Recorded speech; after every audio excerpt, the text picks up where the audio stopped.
السلام على رسول الله. السلام عليكم ورحمة الله وبركاته. انتي هل كان سو استاكتي كهذا الشيء انتي سوغانتي حكمة إيو تاريخ ذا إيو وقتو صالين تا كسالي سنيت هل كان إنو جيدي سيبا انتي كسو شقيسي وما سيهين عن سيقار وبقادين إياه guddiga qabanqaabada muddadan dambe oo dhan ku howlanaa sidii ay u guulaysan lahayd ama u guulaysan lahaa xuska weyn caawa aan bilowgiisii aan u taagannahay usbuucan oo dhanna socon doona haddii aan la yidhaah waa mahadsan yihiin guddiga qabanqaabada sidoo kale waxaa mahadsan gudoomiyaha gobolka duqa magaalada iyo kooxdiis tiimkiisa ayaguna habeen iyo maalin u taagnaa maanta sidee u noqon lahayd maalin weyn walaalayaal dadka marka inta rajabeelka ah ama dhibaatada ah laga hadlo waxaan aad iyo aad u xasuusinayaa in ay arkaan inta quruxda badan inta rajadu ay ka muuqato oo ay ugu horeyso xafladda caawa aan fadhino iyo xafladaha maalmaha soo socda dhici doona iyo kuwii barihii la soo dhaafo dhan dhacayay oo ay ugu dambeysay tii maanta ka dhacday daljirka daahsoon ee magaalada muqdisho hadda ka hor ayaan taariikhda xusay maalin maalmaha ka mid ah inaan intaan soo kacay aan isgoysyada magaalada muqdisho isgoys ka mida soo istaagay afarta dhinac ee isgoyskaasi jidadka maraya aan dhinac marba dhinac u jeestoon fiiriyey oo aan arki waayay hal arday oo labisan oo bugaag wata oo iskuul u socda aan u jeedi waayey ii muuqan waayey maalinay ahayd maantana 65,000 oo arday oo dugsiga hoose dhexe u fariisatay imtixaankeedii iyo in ku dhow 50,000 oo arday oo u fariisatay dugsiga sare imtixaankiisii oo soo dhammaysay dabaaldegii iyo xafladihii ay dhigayeen waa kuma jirto inta jaamacadaha dhigata intaasay isu jirtaa muxuu ahaay culayska iyo kalidgaarka ama ka guulgaarka culeysyada dadkeenna joogay magaalada muqdisho walaalayaal 2 sano 3 sano 4 sano baad sii badi gaarsii ka hor yaa qiyaasayay oo maleynayay muqdishada maanta aan ku noolnahay sida ay u taalo inay u ooli doonto muqdishada maanta aan ku noolnahay dhismayaasha cusub wadooyinka cusub ganacsiga cusub brandiska internationalka ee cusub ay maanta ay ku yaalaan muqdishada cusub ee maanta caawa 3 subaxnimo arooriyada haddaad soo kacdo maqaayad aad wax ka cunto aad ka helayso iyo gaari taxi ah ama maxaan ku yiraahdaa bajaaj aad raacda aad ka helayso wadada marayso oo haddii aadan intaas doonin aad intaad ku lugayso wadada adoo kalsooni badan qaba aad geeska gees magaalada muqdisho aad isaga marayso ninna kuma riyoonaynin in ay muddadaas suurtagal tahay waa ku wada riyoonaynay maanaan rajo dhigin weligeen ma rajo dhigin laakiin muddadaasi inay suurtagal ku tahay taasna waxay daliil ku tahay dalkani muddo yar oo kooban oo sidaasoo kale ah meeshii uu lahaa ee uu ka daahay inuu ku gaari karo ayay daliil u tahay dib u soo kabashada dib u soo hinqashada ummadda Soomaaliyeed ku samaysan qofnimadooda iyo ummadnimadooda ku jirta ayay daliil u tahay sidaas daradeed aad iyo aad ayaan u aaminsanahay haddii aan ku guulaysanno dabarada ku xirxiran ummadda ee socodkeeda gaabinayo ee u diidaya in ay maxaan ku raadayay meelaha maxaan ku raadayay boholaha iyo qararkii inay ka tallaabsato ama ka booda u diidaya haddii aan ka goyno waxaan aaminsanahay muddo kooban in aan dalkeennu meeshii uu 36 sano oo la soo dhaafay uu ku gaari lahaa ka dheer inuu ku gaari karo caawa waxaan isugu nimiday annagoo hoos taagan calan Soomaaliyeed oo xor ah inaan u dabaal degno 66 sano 66 sano cumriga ummadaha ama cumriga qofka bini aadamka ah waa waqti aad iyo aad u dheer laakiin cumriga ummadaha 66 sano kuma dheera waxna kuma aha ummaduhu waa kuwa kumanaan kun oo sano jira dal hebel 5,000 sano xadaarad uu leeyahay iyo 1,000 sano xadaarad uu leeyahay ayaad maqashaan jaamacad hebel 1,000 sano ayay furantahay ayaad maqashaan laakiin qof hebel 1,000 sano jira qof la leeyahay weli meedaan arag marka caawa waa habeenkaas farxadda weyn xusuusta weyn quruxda iyo haybadda ay leedahay halkan looga hadlay oo markii ugu horeysay oo dhul Soomaaliyeed oo xor ah calan Soomaaliyeed oo xor ah laga taago oo ay ka dhacday gobolada waqooyiga Soomaaliya taariikhdaas weligeed sidaasay ahaanaysaa kumanaan kun oo sano kadib 26 Juun marka la gaaro waa la sheegayaa habeenkaasi sidoo ahay waxaa la sheegayaa caawa halkan laga sheegay suugaantii habeenka la tiriyay waxaa la sheegayaa dadkii habeenkan joogay ee nasiibku u helay inay maxaan ku yiraahdaa waxaan dad badan qaar badan oo Soomaali ah ayaa naftooda u huray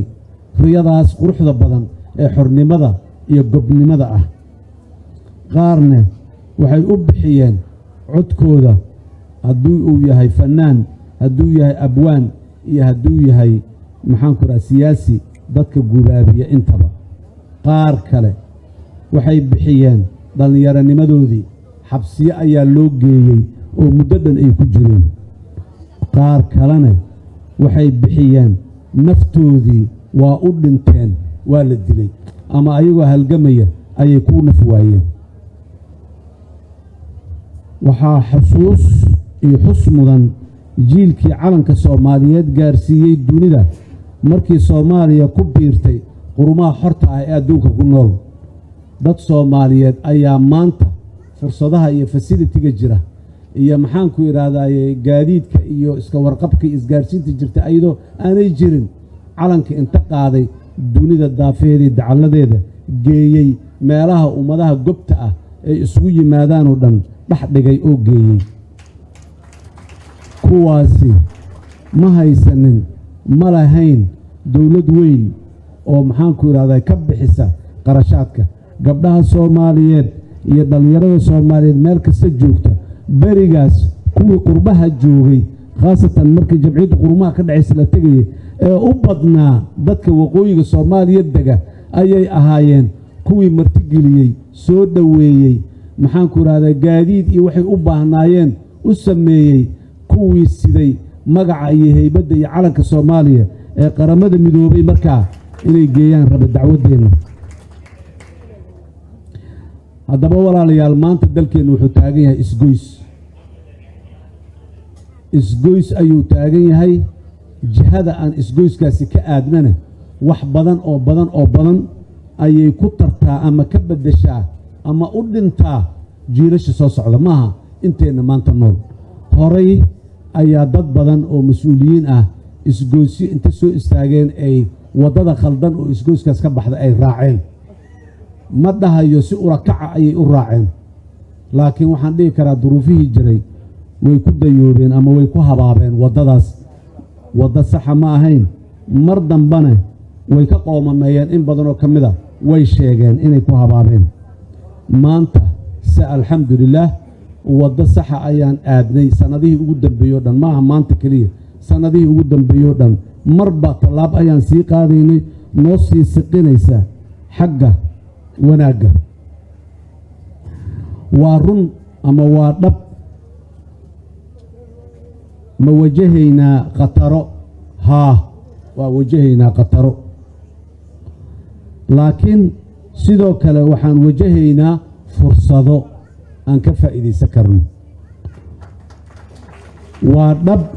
ma wajahaynaa dhibaatooyin iyo culaysyo haa waa wajahaynaa laakiin sidoo kale waxaan wajahaynaa rajo noo muuqato oo aan gaari karno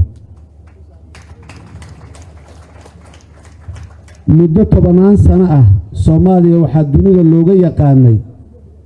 burbur dagaal sokeeye xag jirnimo iyo kala qaybsanaan dadku ay kala qaybsan yihiin dad badan waxay aaminsanaayeen soomaaliya inaysan dib u soo laaban doonin laakiin waxaan leenahay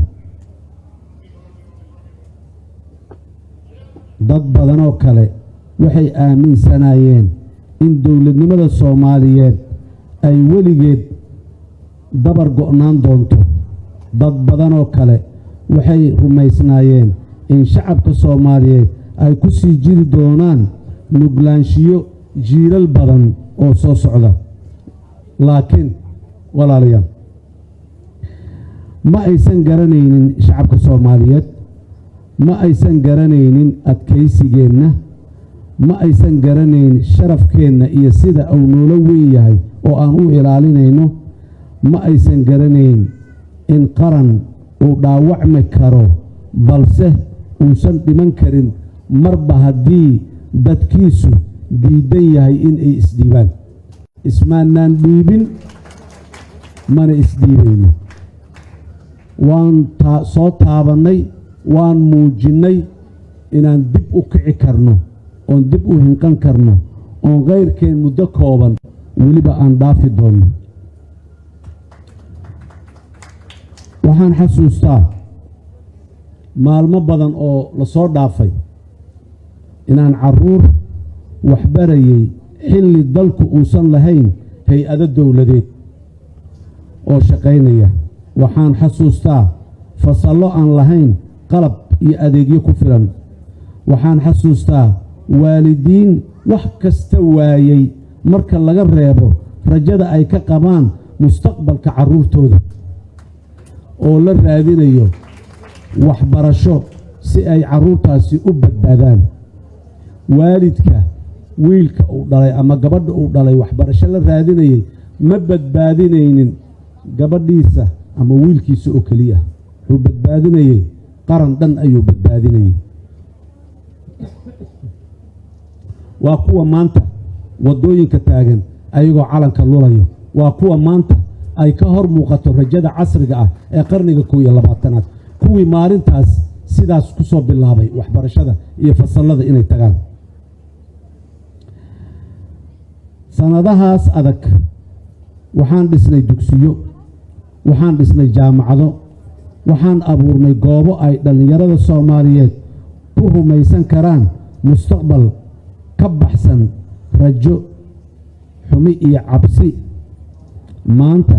hay-adihii waxbarasho ee aan qaybta ka ahaa anigu aasaaskoodii waxay waxbaraan kumanaan kun oo arday soomaaliyeed ah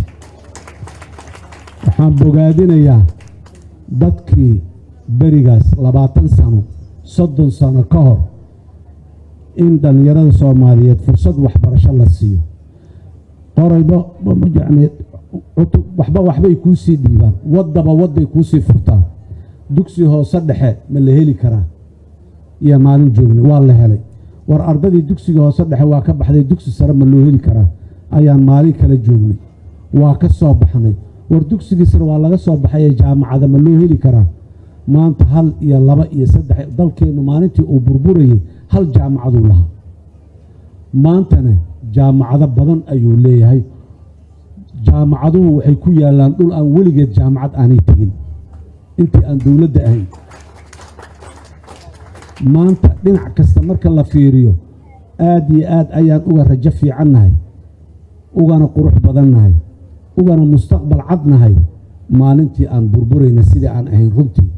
maantaan ka awood badannahay maantaan ka fursado badannahay ama dunidu ha noo abuurto fursadahaas ama dadaalkeenna aan ku abuuranno waxaan caddaynay ummadda soomaaliyeed ay caddaysay qaran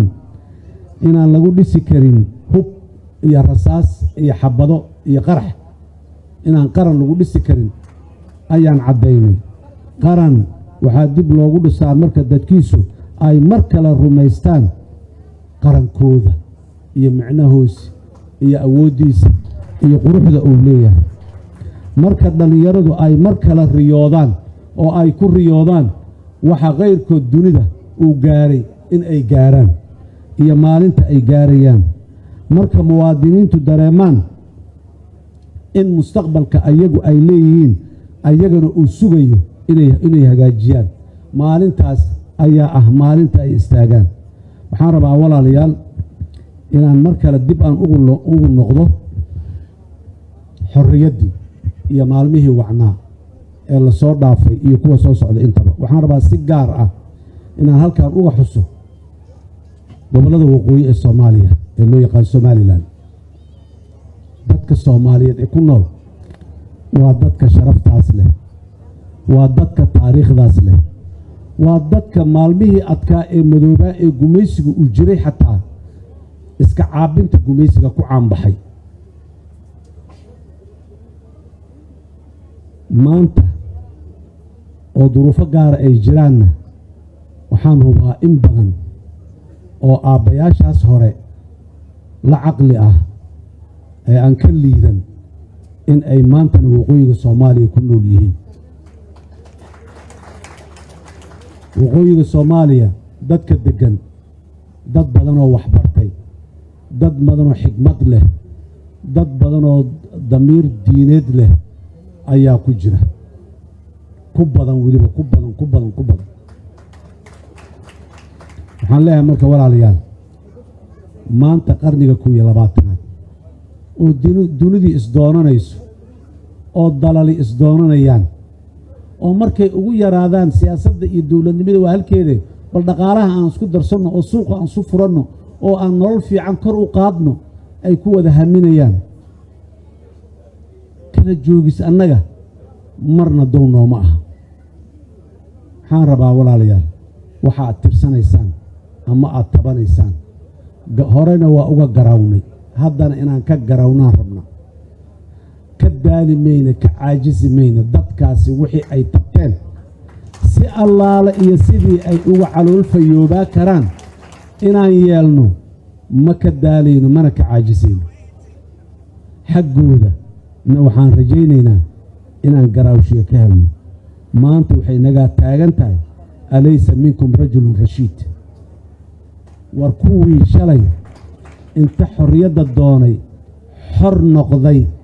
ayadoo afartii kale ee Soomaaliyeed weli aanay xor noqonin yiri xorriyadda aan helna keligeen waxba nooma tartee Soomaali aan doonano fikir iyo talo iyo go'aan gob ah oo dad gob ah ay gaaraan u ahaa haddii fikirkaas iyo go'aankaasi uu la kulmay waqti dambe xusuus murugo leh iyo xanuun tabasho leh tabasho xanuun leh uu la kulmay waxaan leeyahay walaalayaal ummadda Soomaaliyeed idinma badin idinmana yeelin haddii shakhsiyaad iyo xukun iyo talo dad markaas joogay ay sidaa u taliyeen maanta ma noola intooda badan ma noola haddii ay wax ka nool yihiin haddii kale maba noolaba dad cusuboo maanta talada maalintaas aan waxba ku lahayn haddii xanuun iyo dhibaato idin gaartay aan talo ku lahayn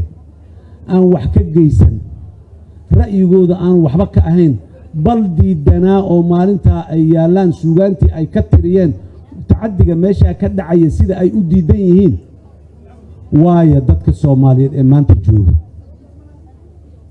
dowladda federaalka ee Soomaaliya ee anigu aan labada jeer odaga ka ahay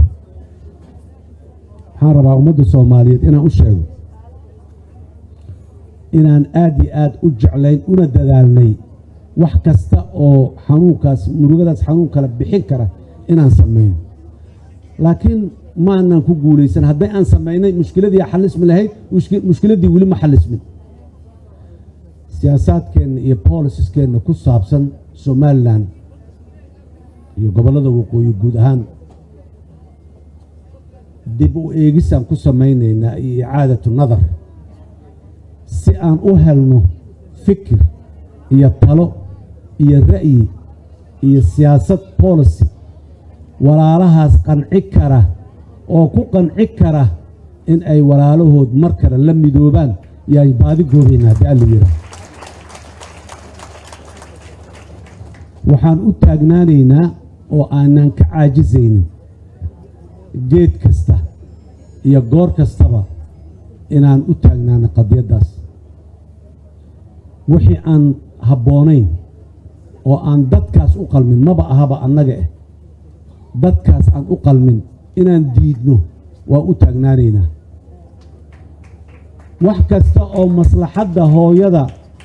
iyo aabbaha Soomaaliyeed ee carruurta korsanaya ee ku nool gobolladaas miyi iyo magaalaba maslaxad yar ay ugu jirto oo nololeed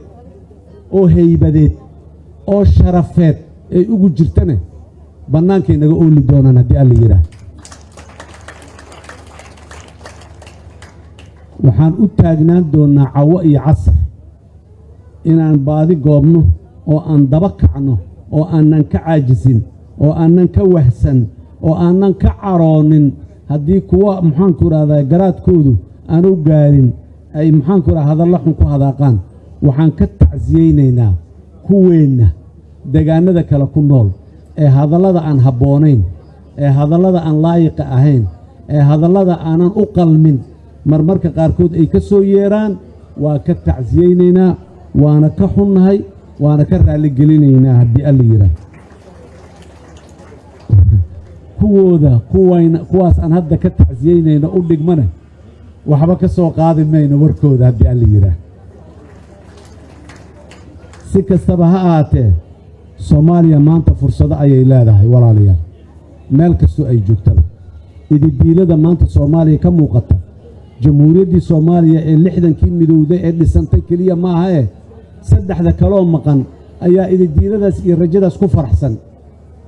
mar kasta oo aan tagno meel Soomaaliya ay ku nooshahay ee xuduudaha ka baxsan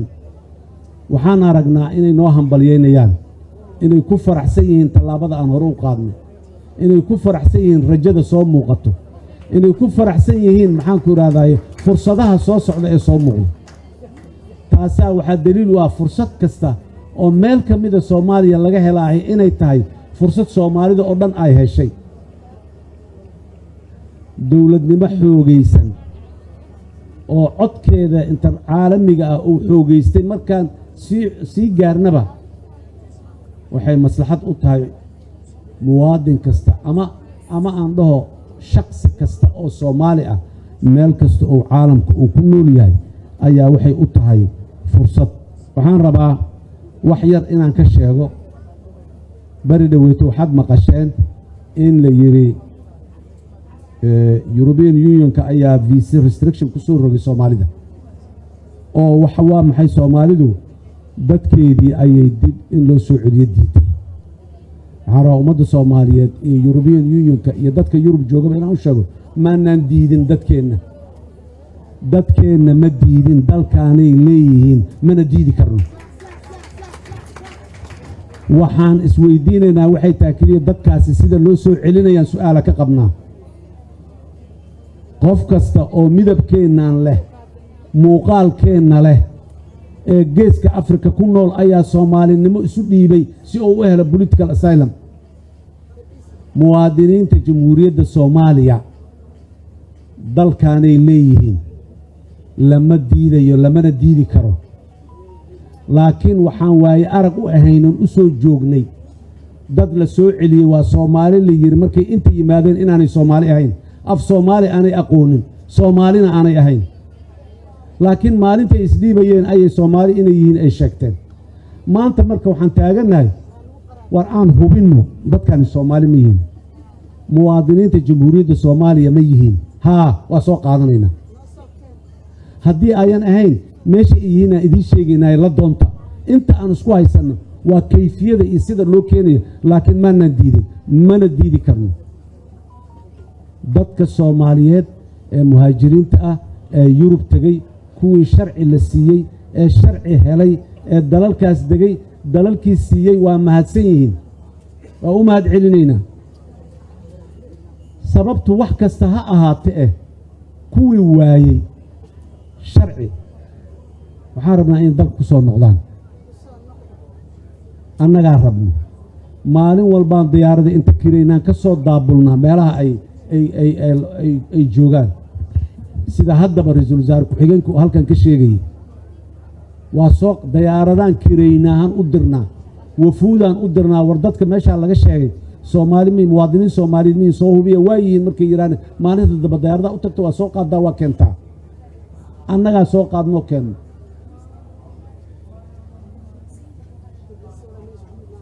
ma awoodno ma dhihi karno mana rabno kuma nafi karno muwaadin soomaaliyeed oo meel ku dhibaataysan in aan dhegaysanno ama iska dhagatirno safaaradaheennan awaamir cadcad siinay in ay mar walba ka warqabaan una fowjignaadaan arrintaas marka arrintaasna waxaan rabaa fursaddan inuu uga faa'iidaysto sidaa iraado waxaan rabaa dadka soomaaliyeed meel kastoo ay joogaan ciidda caawa aan u dabaaldegaynaa waa taariikh nagu suntan 26 juun iyo soomaali sidaasay isku yihiin kalama haraan 26 juun maalintaad maqasho soomaaliyaad maqlaysaa 1 juulaay maalintaad maqasho soomaaliyaad maqlaysaa kalama haraan sidaas daraaddeed waxa aan naga haraynin oo saas ah oo taariikhdeenna iyo nolosheenna ka mid ah waa inaan qurxinnaa waa inaan xusnaa waa inaan cashara ka barannaa wixii la soo dhaafay oo aan sheegnaa waxa soo socdo mar kale iyo mar kale hambalyo dhammaan ummadda soomaaliyeed meel kastoo ay joogaan maalinta maanta u dabaaldegaya dal iyo dibadba waxaan leenahay hambalyo hambalyo hambalyo aad iyo aad aa umahadsantihiin wasalaamu calaykum waraxmatullahi